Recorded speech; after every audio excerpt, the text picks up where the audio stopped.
From the Detroit Free Press, I'm Robin Chan with today's Voice Briefing. It's Wednesday, July 9th, 2025.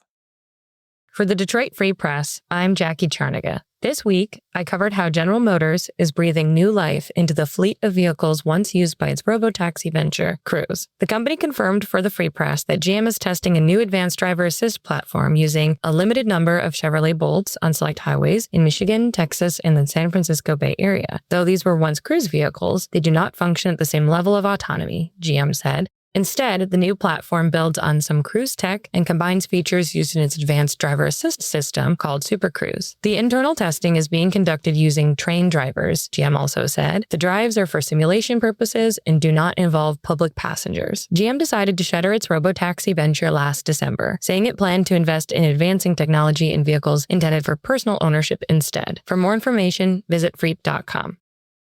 With the Detroit Free Press, I'm Nora Hall. Michigan once had over 100 drive-in theaters, but today, only 9 remain. From Dearborn to Manistee, these outdoor gems are keeping movie nights alive with double features, buttery popcorn, and a heavy dose of nostalgia. Dearborn's Ford, Wyoming is open year-round with 5 screens. In Monroe, locals saved Memory Lane from closing, which reopened on Memorial Day weekend. In Carsonville, Highway 2 Drive-In offers free movies all summer, thanks to a community film group. Each theater is different. Cherry Bowl and Honor has mini golf and occasionally holds family-friendly events. Getty in Muskegon has 4 screens and a playground. And Coldwater's Capri hosts camp-out movie marathons. So grab your lawn chairs, pack some snacks, and catch a movie under the stars. For the full list of remaining drive-in theaters in Michigan, visit freep.com.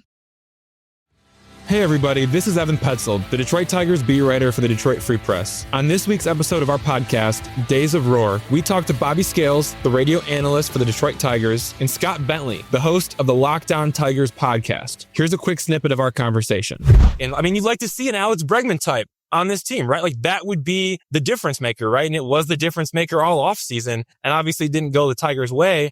But that's the kind of bat that you would like to see the Tigers acquire at the deadline. I just don't know that it's there for them to go get. No, and I completely agree with that. Like that is the weird situation they're in with the offense is it really has to be either no one or like a huge name, because everybody has a 700 plus OPS. Like there's, you know what I mean? There's no use for like, oh, like let's go out and get, you know, so-and-so who's, you know, has a 110 OPS plus and is like slightly better than league average. The whole lineup this year has been around league average or slightly better. Like, why would you give up assets for a lateral move? Like, you either have to really go big and get a Bregman type, or you really, like, I don't want to say don't add offense. I think they should add a bat. I very much am in the camp that they should, but I worry almost, this is going to sound wild, but like, I worry that the offense, the lineup has been too good and they're just not going to, which is, I could not fathom saying those words, 3-4 months ago.